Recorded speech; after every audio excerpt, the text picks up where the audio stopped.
it's all of it is there to teach us something grand and something delightful, and that helps us move to higher and more spiritual places. So the way that you eliminate adversity is literally to be thankful for it and to say thank you for everything that is showing up in my life. It is going to teach me something profound. And some of the most difficult and very troublesome kinds of things that have occurred to me in my life, what I thought were at the time, have taught me how to be a better writer, a better speaker, a kinder person, a better human being. Because true nobility, it's not about being better than other people. It's about being better than you used to be. And the way that you get better at being than you used to be is by having these challenges show up and then transcending them and overcoming them. I don't look back on my days of drinking, which stopped 17 years ago, as anything other than great and wonderful events that helped me. All of that drinking and all of that behavior and the drugs that I did and all of those kinds of things have helped me to become a stronger, more purified, more decent, better human being, better husband, better father, better speaker, better man as a person. Anyway, let me try to get through the rest of these. We just have a few moments. Okay. Were you going to say something, Diane? Well, I was going to say, do you think people get caught up in the why me kind of mentality? Yeah, I think they do. Instead of saying, why not me? Thank you. Thank you for all of it, every single bit of it. I mean, there's a slogan here on Maui that says, no rain, no rainbows. So I always remind people of that whenever there's a rainy day and the tourists are all here and they're all upset about the rain. I say, but you see all those rainbows that you just love every day? They have rainbows over here on the island. You can't have them without the rain. And I think it's a good symbol for our lives. One of the things that Gandhi said that's really, I think, very important is that there's more to life than making things go faster and making it always increase our speed. That the idea that we have to get there fast, we have to be ahead of the other person, slowing ourselves down. In the 26th verse of the Tao that I was writing about this morning, it talks about the stillness, about being able to that stillness is the mother of unrest.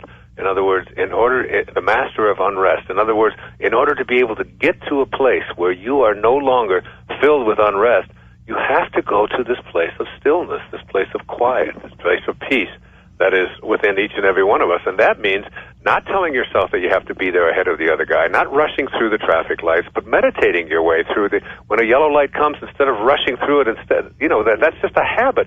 Instead of that, just slowing down, putting your foot on the brake and saying, thank you for 1 minute to just sit here and be at peace and be kind and be in a sense of harmony with my source, which is always at peace. Also, I said, do everything that you can to eliminate debt in your life, because all of the debt that you have, the credit card debt, the money that you owe the banks, the mortgages, all of those kinds of things are a way of giving up control of your life and putting it into the hands of someone who will be controlling the purse strings of your life. And also to let go of your idea about everything is evaluated on the basis of how much it costs or how much it's worth. Try to take the dollar value off of things and just enjoy everything in your life for what it is.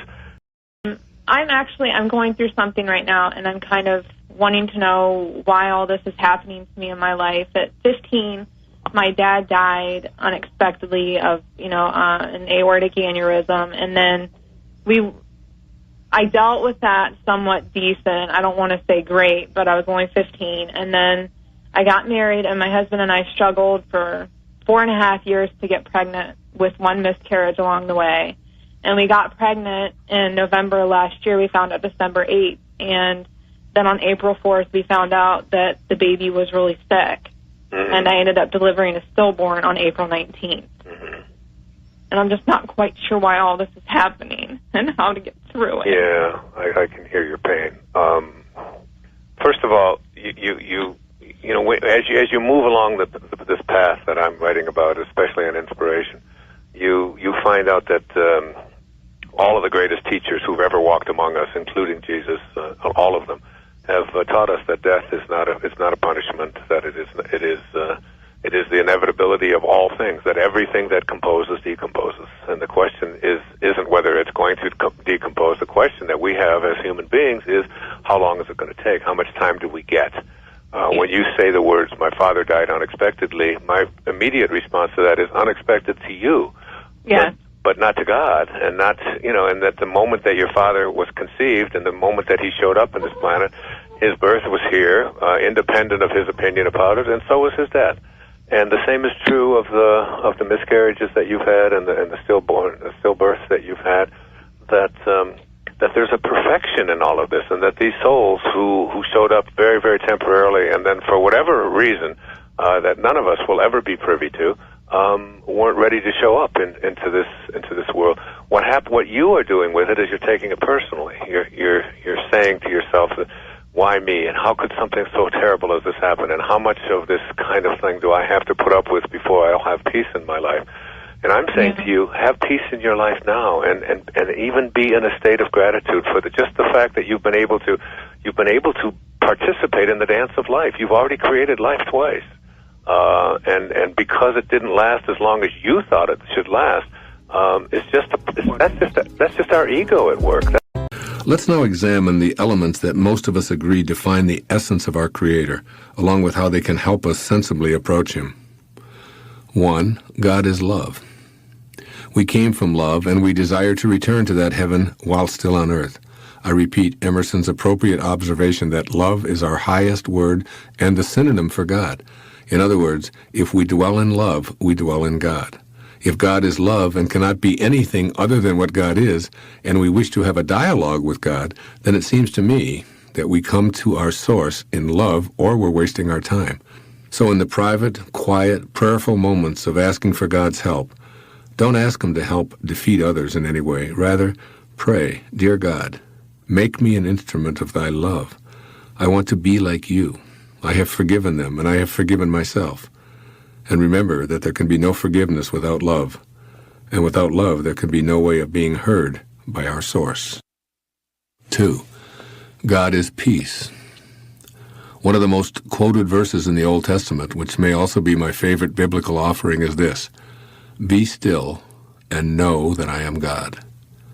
So a corollary of this might then be agitated and turbulent, and you will never know God. Along with praying or communing with our source with peace in our heart, we must be still. This means taking time to get quiet before meditating, and also monitoring our breathing. As we exhale, we can train ourselves to let go of all of our non-peaceful thoughts. And as we inhale, we can breathe in spirit. We can keep reminding ourselves that all of the non-peace that's in the world is not of God. It's of ego. Then we can ask to be helped back to His peace. This approach will attract the assistance we're requesting. It's all about matching up the vibrational energy of our desire for peace with thoughts and behaviors that are consistently peaceful with those desires. 3. God is all-inclusive. We won't be heard by or receive assistance from our source if we're touting our separateness from our fellow humans. You see, when we seek special individual favors from God, or even when we seek to converse with our source from this perspective, we're once again living an illusion. If God were to acknowledge our belief in separation, perfect oneness wouldn't and couldn't exist. It's impossible for a source that creates everyone, and therefore is in everyone, to even have a dialogue with someone who's harboring ideas of their specialness or separation from everyone else. In conversing with our source, as always, we strive to be more like it. So we need to see ourselves as connected to everyone in the universe as we enter into prayer. Then we can ask for guidance and assistance in summoning the all-inclusive Spirit. Make me an instrument of You. Allow me to see You in everyone I encounter. Help me to see myself in others and to extend first to them what I aspire to myself. I've noticed that this is how You are, and I wish to be just like You. The key is getting past your ego-based idea of separation and instead seeing yourself as a part of the oneness of all. As Thomas Aquinas put it so succinctly, true peace consists in not separating ourselves from the will of God. 4. God is abundance.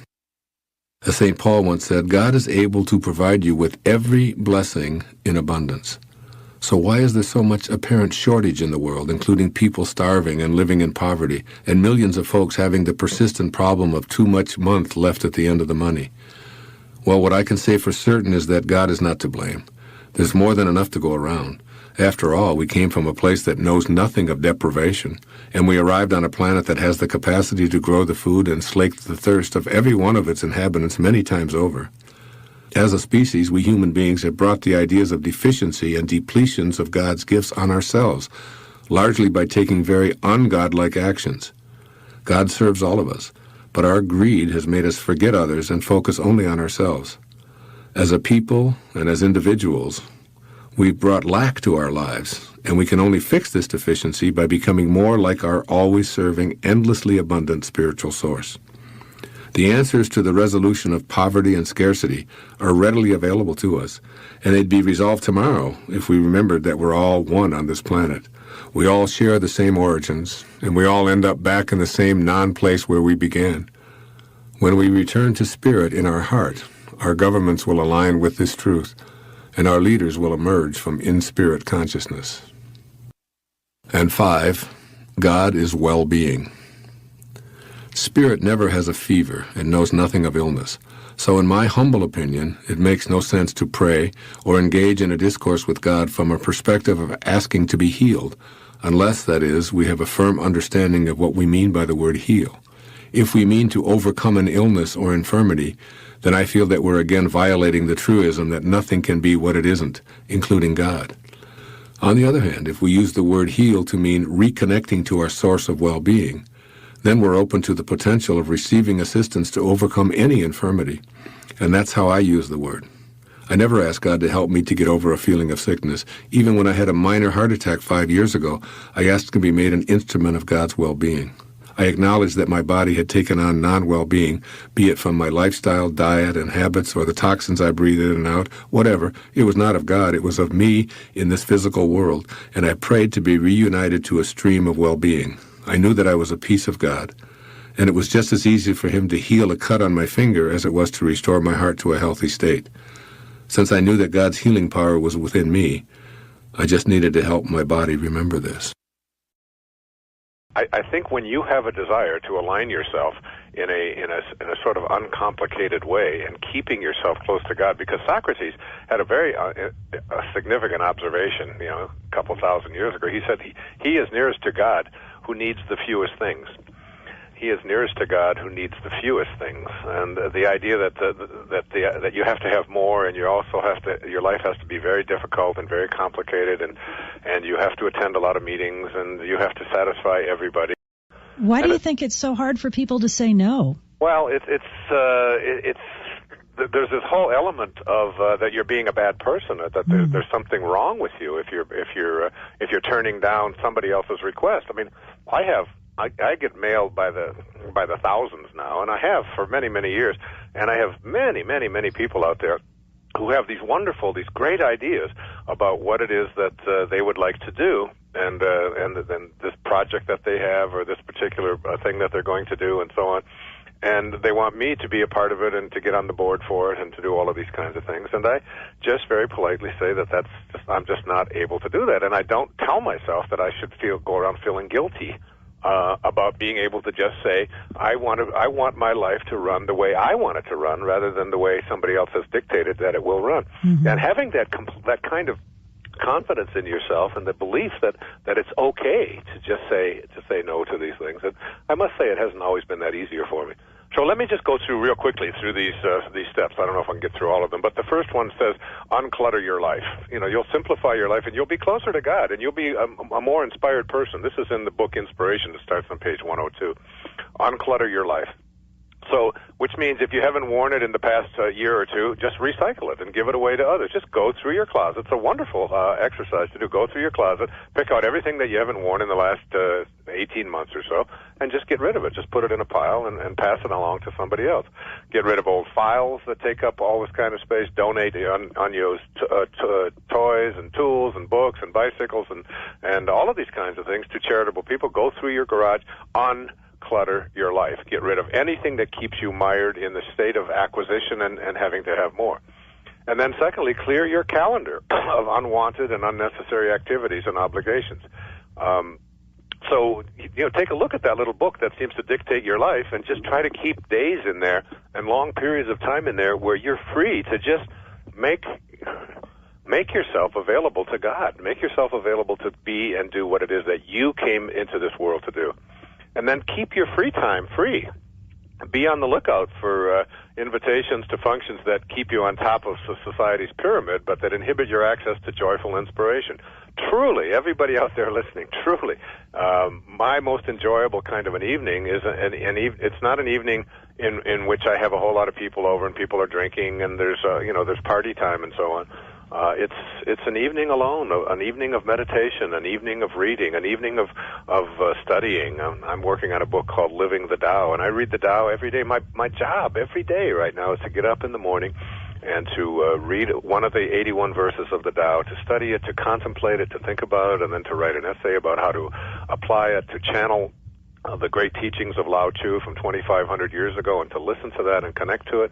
I feel that that's one of the most glorious, exciting, exquisite experiences I've ever had in my life. I laid in bed last night and I was talking to someone that I love very much, and I was just saying, I can't even believe that my job is just to do this wonderful work of studying, 2,500-year-old literature. And to me, it's the most exquisite and peaceful. And I'm in bed 8 o'clock almost every evening, 8:30 at the latest, because I'm up at 3 in the middle of the night. If you saw my PBS show, it's like you remember what Rumi said, the morning breeze or the breeze at dawn has secrets to tell you. Do not go back to sleep. I love to be awake in the middle of the night when you're closest to God.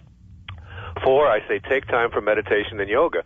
When you guys called me to do the show just a little while ago, I said, you've got to give me 5 minutes, and I need 5 more minutes, because I had just come out of a yoga class, and I was soaking wet, and I just wanted to, take off those clothes. But for me, doing yoga every day and meditating every day they're not just fun activities that I do to fit in.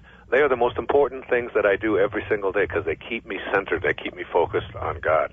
Then I say in here, return to the simplicity of nature. Spend more time outdoors. Spend time amongst the plants and the animals and the trees and hiking and walking. Another thing that I do every single day, because I don't have my life cluttered up with all kinds of meetings and businesses, and put distance between yourself and your critics. Align yourself with people who are like-minded in their search for simplified inspiration. Whether it's your manager, whether it's your attorney, whoever it is, if they're not bringing you peace, if they're not serving your needs in a way that you want to keep your life on purpose and simplified, then you're removing yourself from spirit, and inspiration won't be possible. Here are some of those fears. Fear of failing. Get rid of it. You cannot fail at anything. Everything you do produces a result. It is what you do with the results that counts. Labeling yourself a failure is meaningless. Fear of disapproval. Get rid of it. You do not need external validation. You are a divine creation of God. Your path is unique and special. Get on with your purpose. Fear of suffering. Get rid of it. You cannot suffer when you know your sacred self. Only the person you imagine yourself to be suffers. Your joy is divine, and so is your suffering. All of the woe is a part of God's plan, bringing transcendent wisdom when you stop judging it. Fear of isolation. Get rid of it. You can never be alone. When you know this, you will never fear loneliness. There is a gigantic support network of loving souls with you on a similar path. Know that to be true. Stay focused on your purpose and forget about being isolated. When you do this, all of the guidance and love that you need will begin to be known by you. Fear of looking foolish. Get rid of it. When you are doing the work of the higher self, you are always on purpose. Whether others judge you as foolish or not is irrelevant. And finally, fear of success. Get rid of it. Replace the fear with knowing that you deserve any prosperity or abundance that comes your way. Know that when you are on the way of your sacred quest, external measures of success will appear. Your success, however, is an inner matter. It is your personal feeling about yourself, and certainly you do not want to be afraid of yourself. These, then, are the 6 fears that interfere the most with the way of our divine purpose. Know that you possess the inner tools to transform your life, and the fear will be gone before you can utter, "Get rid of it." One of those inner tools is to acknowledge to yourself when fear enters your personal picture. When you do notice yourself experiencing fear, please be sure to gently allow it into your awareness, feel it, and refuse to judge it. The first time I had ever walked out on stage to speak before thousands of people and had forgotten my notes, I experienced severe feelings of fear. Not acknowledging my fear would have kept it right there on stage with me. But I surrendered to the fear, while I reminded myself that I was not alone.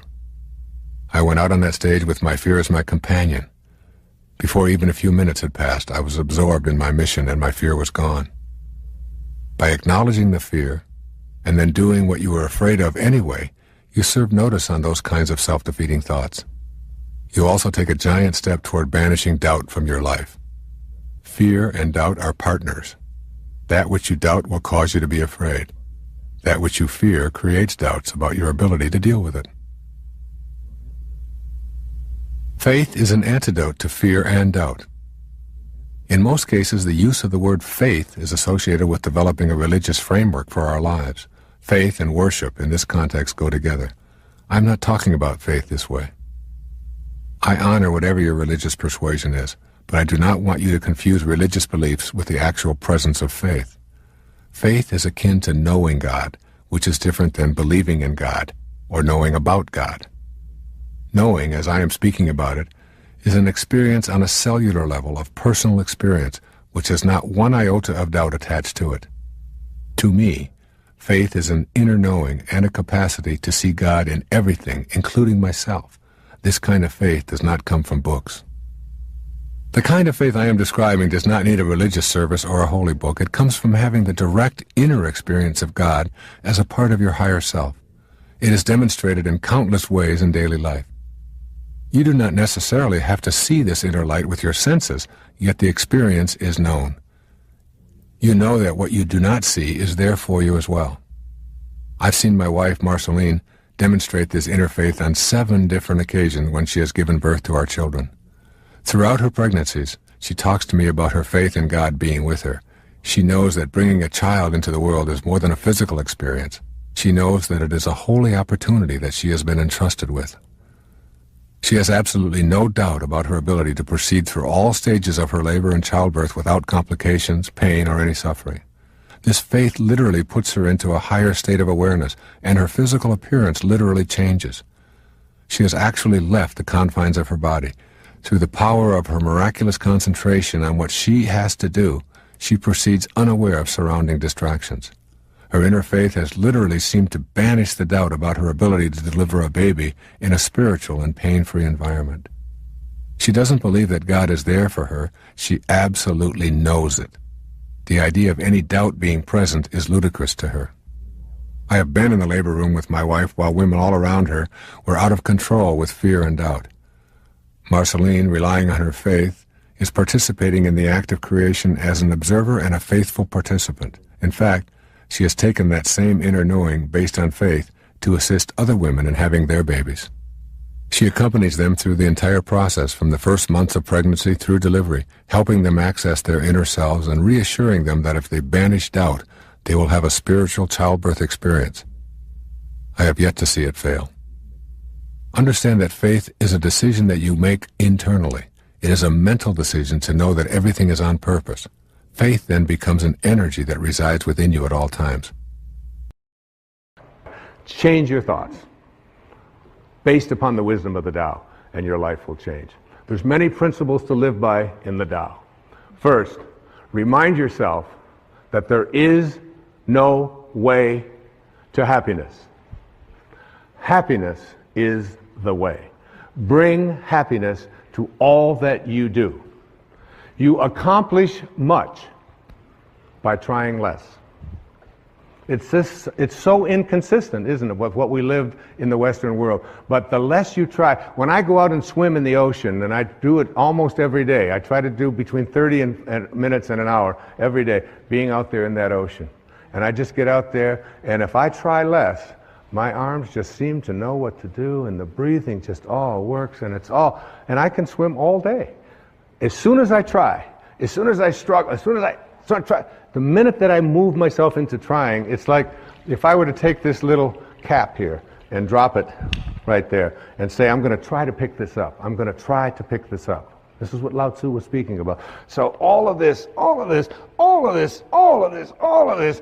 trying, I'm really trying. All of this is called, in reality, not picking it up. That's what that's called, not picking it up. But when I just Get easy and do less. See yourself, the Tao says, in everyone you encounter. A great lesson. Every single being, especially the ones that we read about who we're told are our enemies. See yourself in them. Know that whoever they are, wherever they live, they want what we want. They want what I want. They want to be at peace.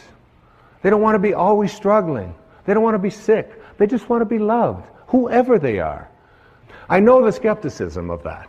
It's like, yes, but, all of the yes, buts. But if they got it too, see, Lao Tzu wasn't speaking to, well, some are going to get this and some probably won't. He was speaking to all of us. Trust in others, the Tao says, to know what's best for themselves. Trust in that. Trust in the pliability, the flexibility of your babies. God, those little babies, they're so great when they're like, 2 weeks old. You can take their foot, put it behind their neck, stick it around here like this, put it in their mouth. They're so flexible. I mean, you can do anything. You pick them up, you turn them upside down. You watch them when they're starting to learn to walk. And they run, crash, they go down into the walls and all of this. And you think, oh my God, this kid will never walk again. Up they go, and they don't. Trust in their flexibility. Live without attachment and be generous. Be strong by bending. By bending. We need to learn this in our lives. We need to learn this in the world. It's not so important to be right. It's so much more important when you have a choice to be right or to be kind. Always pick kind. Always pick kind. Practice radical humility. Live low. Live low like the ocean. Stay low. And all the streams will come to it. That's why it's so powerful. Because it doesn't lord anything over anyone. And rather than looking for miracles, see everything as miraculous. Everything in your life. There was a man who had a Tao experience, what I call a quantum moment. His name was John Newton. He lived back in the beginning of the 18th century. And he was crossing the ocean. He was a slave trader. He had a ship full of human cargo that he was going to trade into slavery in the most hideous practice that was so common at that time in our history. And in the middle of a storm, on his way over there with all of these people, he was 22 years old or 23 years old. And he thought he was going to die, and he thought it was like he must have hit a hurricane or something out there that was before satellites could warn people. And while he thought he was in that state of dying, he took out a pencil and a paper, and he wrote on the back of an envelope, he wrote, "I once was lost, and now I'm found." And it was grace. It was grace that taught my heart to feel. It was grace that brought me home. And when the storm was over, he had a moment. He reconnected to his source. Anybody out there can reconnect to the source, to the Tao, and become a being of Tao. Remember, it's a return trip. And you can make that return trip while you're alive. Remember the parrot. He knows much more than we did. And he returned back to Africa, and he released the slaves, it is said. And for the next 55 years of his life, he shifted and became the most ardent spokesman as an abolitionist to abolish that hideous practice of slavery. That's what he devoted his life to it. A former slave, it's like going from Saul to Paul, from being a person who crucifies and murders Christians to being the author of a big portion of the New Testament as St. Paul. In a moment, it's possible for any of us. I closed this beautiful presentation on the Tao, Cecilia, with a poem that was written by a woman. Her name is Naomi Long Madgett. She's from Detroit, went to Wayne State University. She was named the Poet Laureate of Detroit, an acclaimed African-American poet. Listen to these words. It sums up all that I've been saying. I wouldn't coax the plant if I were you. Such watchful nurturing may do it harm. Let the soil rest from so much digging, and wait until it's dry before you water it. the leaf's inclined to find its own direction. Give it a chance to seek the sunlight for itself. Much growth is stunted by too careful prodding, too eager tenderness. The things we love, we have to learn to leave alone. Thank you. Thank you. Thank you. Thank you. Line by Albert Einstein when he was talking to his students about trying to solve mathematical problems and equations. He said, you can't ever solve a problem with the same mind that created it. It's what they call sometimes in management circles thinking outside of the dots or outside of the box, getting out of your comfort zone, getting out of looking at things the way you've always looked at them, and having a different kind of an awareness. I came across this quote not too long ago. Moving away the clouds does not make the sunshine. It merely reveals what was hidden all along. The sunshine, the sun is always there. And you don't make it shine by just taking things away. There's something inside all of us that is hidden. And it's the ability to, I call it rewriting our agreement with reality. It requires a new kind of awareness, a willingness, if you will, to see yourself as potentially capable of virtually anything. I've always loved the observation from the New Testament of Jesus, that even the least among you can do all that I have done and even greater things. That within each and every one of us there is this ability to be healers. There's this ability to be able to manifest and attract anything into our lives that we put our attention on. There's this ability to live at such a high level of consciousness that we can transcend our bodies. My internal wiring has always been one of whatever it is that I've got in my life as a problem, that I have to take responsibility for it, but I also have the capacity to be able to change it. And not only to change around what it is that is not working for me, but also to change around what I have been attracting into my life. I think it begins with this this whole idea of being inspired. I've always liked that word, inspired, inspiration, because its origin is in spirit.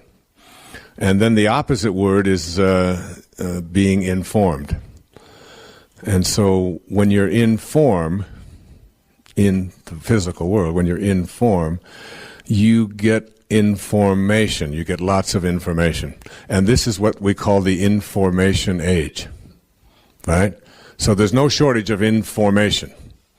They say that on a little chip the size of your thumbnail, we can put the names and addresses of everybody in the United States and Canada on a little chip the size of your thumbnail. That's really more information, I think, than we need. What we are doing is we are moving from the age of information to the age of inspiration, I believe.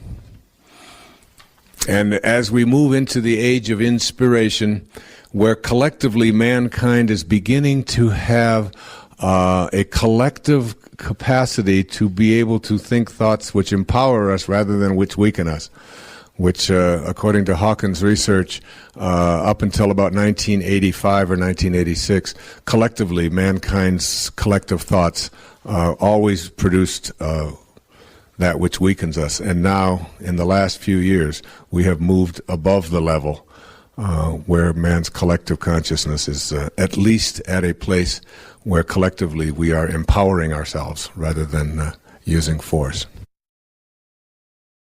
And as we move into the world of inspiration, we have to understand what that means.